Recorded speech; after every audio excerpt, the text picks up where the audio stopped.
No vídeo de hoje vamos trazer a análise do último resultado publicado pela Petrobras. A empresa anunciou ontem o esperado aumento dos combustíveis, subindo o valor da gasolina e do diesel.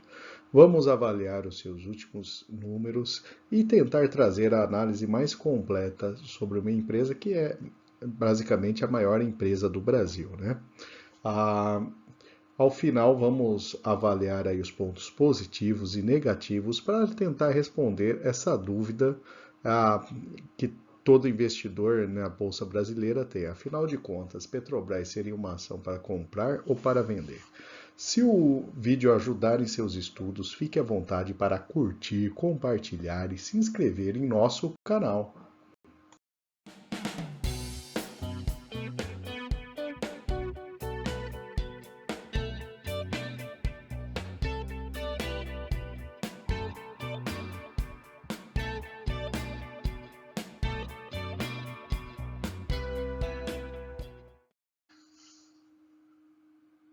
Vamos começar trazendo a composição acionária da empresa. Começando pelas ações ordinárias, o governo federal, junto com o BNDES, aí tem um pouco mais do que 50% das ações totais.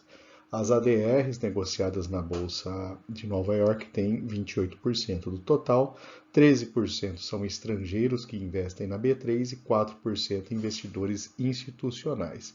E 5% são os demais, né, principalmente acionistas pessoa física na Bolsa de Valores de São Paulo. As ações preferenciais, temos uma participação de 18% do governo federal por meio principalmente do BNDES, 12% são as ADRs negociadas na bolsa lá fora, 43% são investidores estrangeiros que têm ações na B3, 11% são investidores institucionais e 16% são outros, principalmente a categoria de investidores pessoas físicas, né? Bom, vamos começar agora trazendo os resultados anuais da empresa. Neste primeiro gráfico, a gente tem os resultados dos 6 anos anteriores. A gente observa que de 17 até 2019 e 20, a empresa vinha num patamar ali de receitas, especialmente 2020 foi um ano conturbado para a empresa, né, de certa forma. O seu resultado caiu, mas isso aconteceu no mundo todo, né? Depois, 21, 22, com o aumento do preço de petróleo, né, e toda essa confusão nas cadeias globais, a empresa apresentou um resultado impressionante. 22, a receita ela praticamente dobrou em relação ao que vinha sendo praticado antes. Então, assim, é um resultado bastante importante. Os resultados trimestrais, e agora começam os detalhes, né? A gente teve no segundo trimestre de 23 uma queda significativa, um patamar praticamente equivalente ao segundo trimestre de 2021. Não é um resultado que preocupa ainda de imediato, mas é um ponto de atenção, especialmente porque a empresa demorou um pouco mais, a gente vai ver um pouco mais adiante, demorou para repassar ali o reajuste de combustíveis e ainda existe uma defasagem entre o que é vendido aqui e o que é os valores de venda lá de fora. Abrindo o resultado do último trimestre, a gente observa aí a empresa ela possui três grandes áreas: a área de exploração e produção, que basicamente é a extração de petróleo, a refino e comercialização, que é a produção de combustíveis, e gás e energia é a geração de energia elétrica e produção de gás, né, também fruto aí da exploração de petróleo. A gente observa que 82% do resultado veio da exploração e produção. Então, com o maior aperto das margens de refino, né, a gente vê o refino tendo uma redução significativa no seu resultado. Trazendo o histórico de dividendos, então 2014 tinha sido o ano em que a empresa tinha pago dividendos ainda, né? Apesar de ter tido um resultado negativo. Depois a empresa passou aí por um longo período e 2018 começou a trazer resultados mais expressivos e pagando um pouco de dividendos, né? Um pouco mais. Já 21, 22 e 23, aí de fato a empresa, com o aumento do preço do petróleo e também o câmbio favorável, ela registrou resultados impressionantes e conseguiu aí ser uma das empresas de maior dividend yield do mundo. Então ela pagou um valor em dividendos bastante elevado nesses 3 anos, né? 23 a gente tem ainda o pagamento de dividendos, né?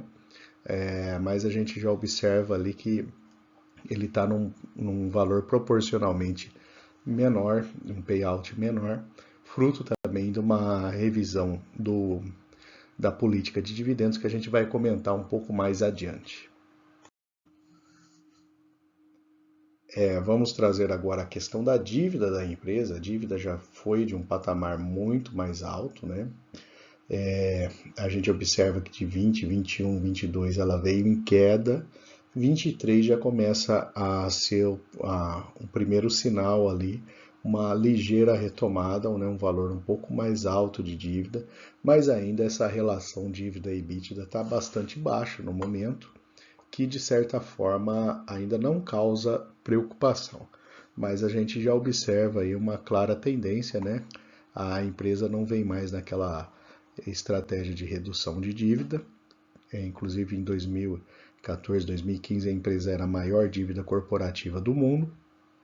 A empresa conseguiu, com um resultado robusto, ir pagando essa dívida ao longo do tempo e equilibrando suas contas. Vamos falar agora o valor patrimonial. O valor patrimonial ele apresentou um ligeiro crescimento nos últimos anos, aí, né? São 7 anos de resultados. A gente observa aí uma tendência de alta ao longo desse tempo todo. Neste gráfico a gente tem o fluxo de caixa da empresa, então vamos nos concentrar aqui. Fizemos um gráfico mais longo, pegando desde 2010 o histórico de geração de fluxo de caixa da empresa, portanto, aí pegando vários momentos da empresa, né? Essa linha azul a gente observa ali são o fluxo de caixa líquido de atividades operacionais, então podemos dizer que até 2014 ele vinha num patamar, depois de 15 a 19 foi um patamar ligeiramente mais alto de geração de caixa operacional, e depois 20, 21, 22 a gente tem um aumento significativo, principalmente aí por conta do aumento do preço do petróleo e da maior eficiência da empresa em lidar com com a situação, né? A gente tem também atividades de financiamento, então a linha vermelha, a gente observa ali que de 2010 até 2014 praticamente, a empresa vinha numa estratégia de ter um fluxo positivo de financiamento, ou seja, a empresa recebendo dinheiro, e depois 16, 17 já houve uma inversão, a empresa começando a buscar pagar parte da sua dívida, né? Lembra-se que nesse período de 2015 que a dívida corporativa da empresa era muito alta. Depois de 18, 19 e 20, a gente teve também um bom pagamento de dívida, e 21, 22, com um resultado muito expressivo do ponto de vista operacional, a empresa conseguiu fazer um pagamento bastante elevado. Já essa linha rosa aqui, ela apresenta as atividades de investimentos, né?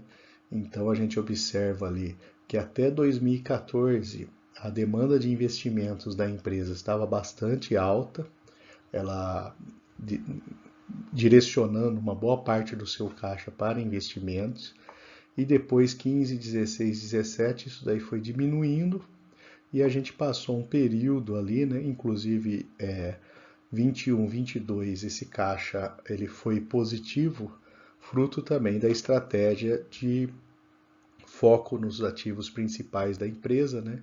E venda de ativos secundários, vamos dizer assim. Então a empresa fez o seu plano de desinvestimento, vendeu parte de alguns ativos da empresa e conseguiu aí ter um resultado positivo, que ajudou a pagar a dívida da empresa de maneira geral. Então, a gente observa aí que o fluxo de caixa da empresa apresentou uma variação bastante importante e temos 3 momentos bem claros ali nos últimos anos, né? Esse gráfico a gente foi gerado pela Associação Brasileira de Importadores de Combustíveis, né?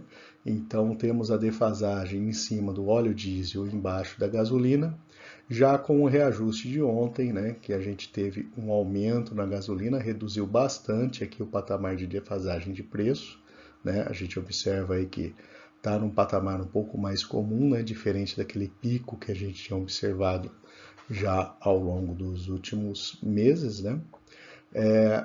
E isso no diesel, né? Na gasolina a gente teve um aumento também, né? A gente percebe aí uma defasagem um pouco maior em relação ao preço internacional, mas imaginando aí que em algum momento lá para frente, a continuar nas condições econômicas que a gente tem de preço de Brent e o preço do dólar, vai ser necessário um ajuste ali um pouco mais para frente, de forma a não sacrificar tanto o caixa da empresa.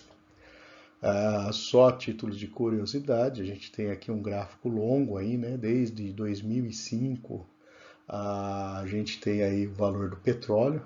O Brent está nessa casa aqui de 80 e tantos dólares o barril, que é um valor, vamos dizer assim, que um valor relativamente comum, né? A gente percebeu ali que durante de 2010 a 2014, mais ou menos, a gente teve um Brent num patamar um pouco mais alto, depois caiu, né? Esse foi o momento aqui de recuperação da Petrobras, né? E com a subida ali no pós-Covid, e aí a gente teve também um movimento de descida logo em seguida, que de certa forma afeta também o resultado da Petrobras, né? Só a título de curiosidade também, a gente tem o Brent de um lado e a cotação do dólar do outro, né? Então, assim, a gente tem dólar que saiu da casa de R$ 2, né? Que era um valor bem mais baixo naquele período que o Brent estava na casa de 110, 120 dólares, né?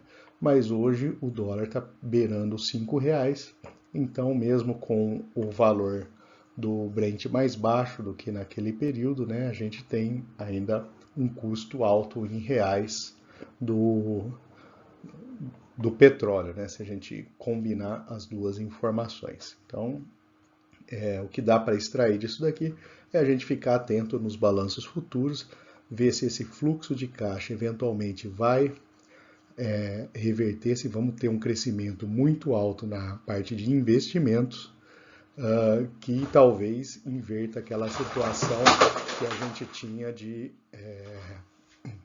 de fluxo de caixa excessivo e geração de dívida excessiva da empresa.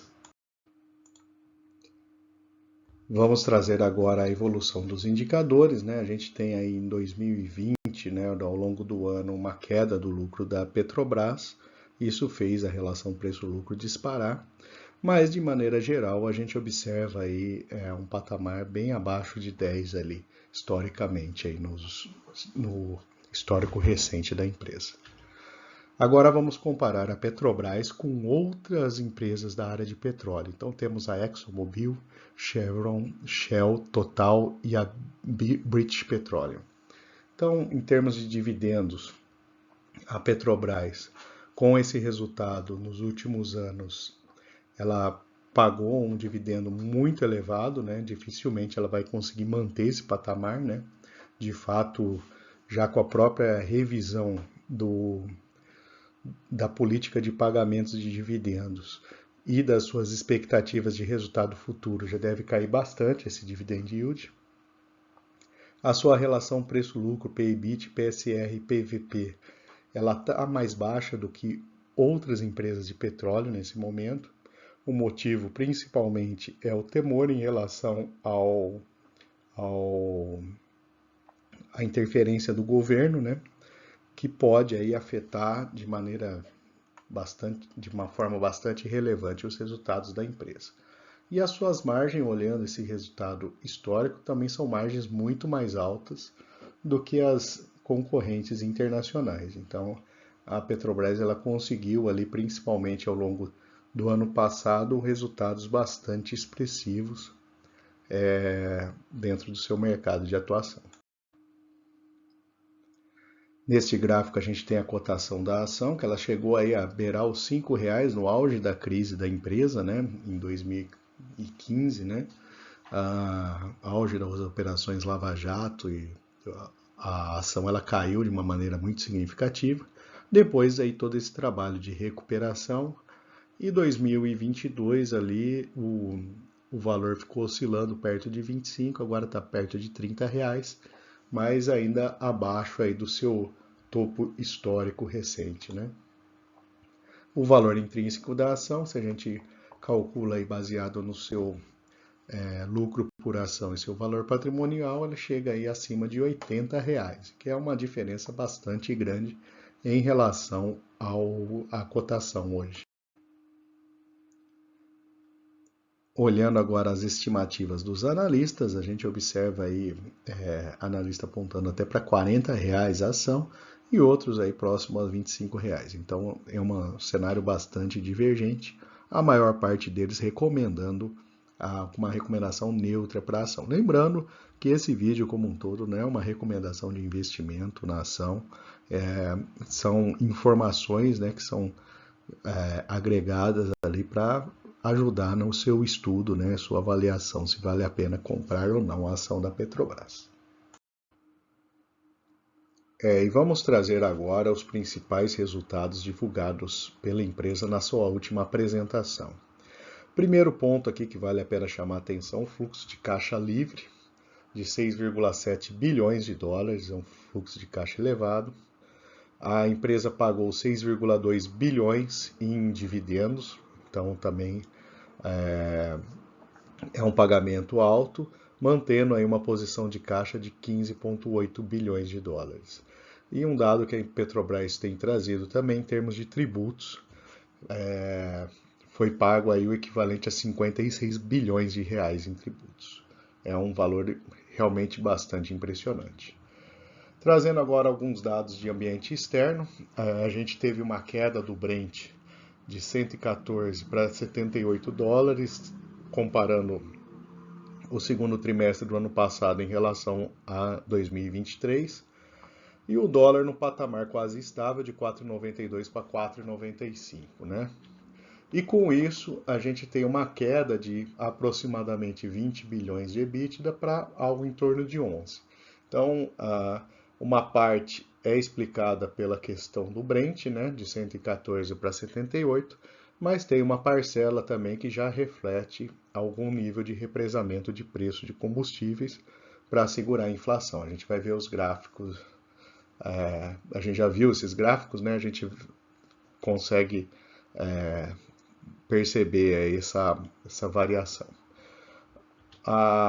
O fluxo de caixa operacional fechou em 9,6 bilhões, tivemos investimento de 2,9, fluxo de caixa livre 6,7. Temos um item não recorrente de 1,6 bilhões devido a desinvestimentos, que também melhorou o resultado da empresa nesse momento, mas até por política da empresa atual, eles estão reavaliando vários desinvestimentos aí, devemos ter aí redução dessa parcela nos próximos trimestres. Aqui a informação importante para o acionista, a gente teve uma redução de 60% para 45% na fórmula de dividendos, né, em relação ao fluxo de caixa livre da empresa. Compensação, dado importante, interessante, a inclusão de recompra das ações. Então, essa possibilidade que a empresa não adotava antes pode trazer uma valorização das ações, uma vez que você diminui o número de ações em circulação no mercado, né? E outro dado importante é a referência da dívida bruta, que ela deixa de ter um valor definido para pagamento dos dividendos e passa a ter como referência o plano de negócios da empresa. Em termos de produção, a Petrobras em um ano cresceu aí 3,9%, chegando quase 3,7 bilhões de barris por dia, né? Então a produção própria teve uma certa estabilidade, né? Ficando aí em 2,64. E o destaque aqui que o pré-sal, né? Ocupando cada vez uma posição mais relevante dentro da produção da empresa. Aqui, 5 anos após o primeiro óleo produzido, né? A região de Búzios, né? Alcança 1 bilhão de barris de óleo equivalente extraído, né? É um número impressionante, porque em 5 anos ele chegou nesse mesmo número. Enquanto isso, Tupi e Marlim, que eram outros campos grandes da Petrobras, levaram 9 e 11 anos. Só para entender o mapa, esse daqui é o litoral do Rio de Janeiro, né? Aqui embaixo, aqui São Paulo, e esses são as áreas de produção, Bacia de Campos e Bacia de Santos, né? Áreas de produção de petróleo em alto mar. O custo de extração, né? Então a gente tem um aumento do custo de extração em águas profundas em relação ao trimestre anterior. Em compensação, o pré-sal, né? Ele tem se mantido. Então a gente percebe aqui, a gente fez recentemente um vídeo sobre PetroRio, trazendo o custo de extração da empresa, que é um custo relativamente baixo. Aí a gente percebe ali o posicionamento, né? Aproximadamente 7 dólares por barril, né? A gente tem aí o pré-sal da Petrobras 3,7 dólares, então é um custo muito baixo. A margem é muito alta para esse petróleo extraído do pré-sal. Em águas profundas é quase 14,6, quase 15 dólares. E em terra e águas rasas, 15,7 dólares. Então a gente percebe que de fato o que puxa o custo de extração para baixo da Petrobras é o pré-sal, que realmente ele tem uma capacidade, uma questão de produção muito alta, né, e torna o custo dele bastante baixo. E ele é responsável aí por 78% do petróleo total da Petrobras. Então a gente percebe aí a importância que teve o desenvolvimento ali da Petrobras dentro do pré-sal. Temos outros destaques aqui, né? Esse FPSO Anna Nery, né, está produzindo já o primeiro óleo e está capacidade de 25 mil barris dias, né? Ela tem capacidade de 70 dessa plataforma. Depois temos aí em sequência, né, outras duas aí com capacidade de 150 mil e 180 mil. Então são mais plataformas entrando aí, aumentando a produção da empresa. Há projetos de ampliação, né? Então a Petrobras divulgou ali que ela pretende fazer a ampliação da refinaria Renest, né? E a retomada do Trem 2 dessa refinaria, né? Então ela é uma refinaria que atualmente produz 115 mil barris e está prevista uma ampliação de 15 mil e mais 130 mil. A refinaria praticamente deve dobrar de tamanho. Essa refinaria que também já teve muito tempo ali na mídia, principalmente, né, por conta ali da Operação Lava Jato. O Polo Gaslub também é outra unidade que a Petrobras vai investir, né?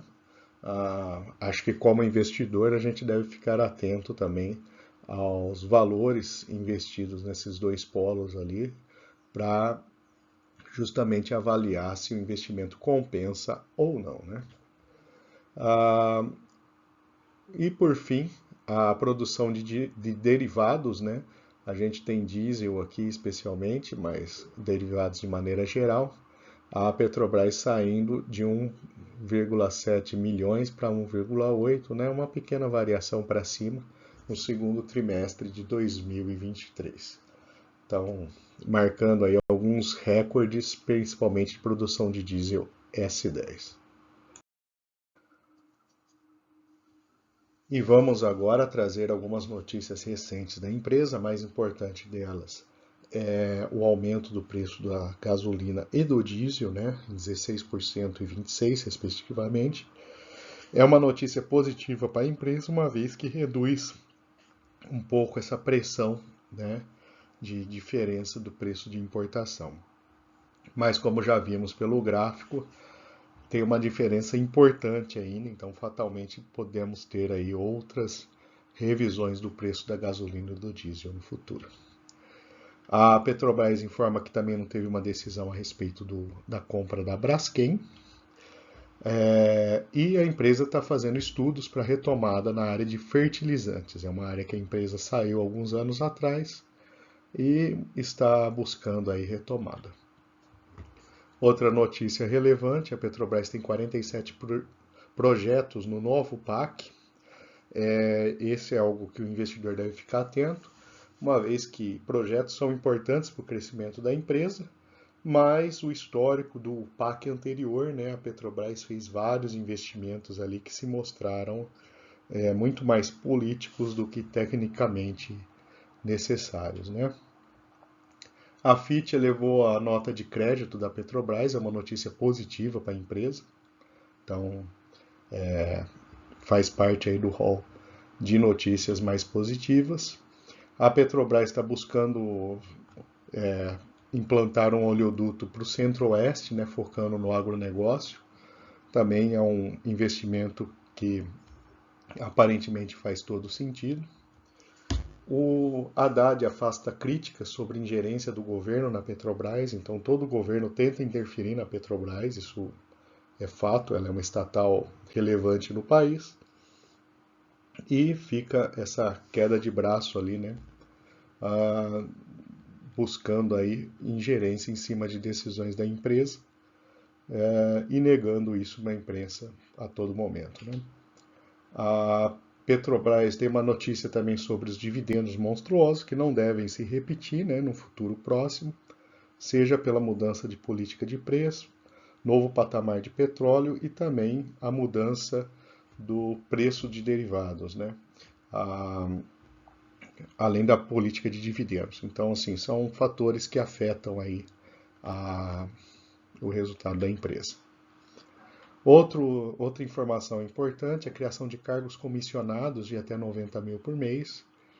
Sempre fica aquela sensação que esses cargos podem ser para acomodar nomes e indicações do governo, esse é um ponto de atenção, né? E uma notícia recente também, de que a Petrobras vai pagar a parte do ajuste fiscal prometido por Haddad com o acordo do CARF, né? Então, está em negociação ali, né? Esses pagamentos aí, né? Então, provavelmente, essa notícia veio logo depois do aumento de preço dos derivados. Provavelmente vai ter esse pagamento de valores a mais pela Petrobras, compensando ali, fazendo o ajuste que acaba sendo importante para o equilíbrio das contas do governo federal. Então, esse é um ponto de atenção também que precisa ficar atento.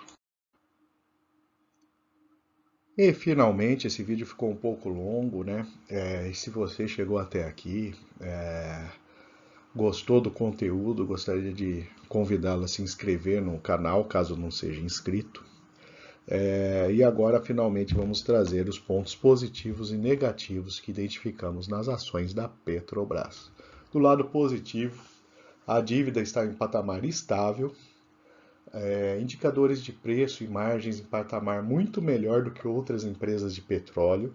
E detalhe que isso daqui está olhando esse resultado passado na empresa, né? Não podemos garantir que daqui para frente vai ser dessa forma. O programa de recompra de ações é um dado positivo. O aumento do preço da produção de petróleo também é positivo. E o reajuste de combustíveis traz um alívio momentâneo para a empresa, o que é, de certa forma, importante.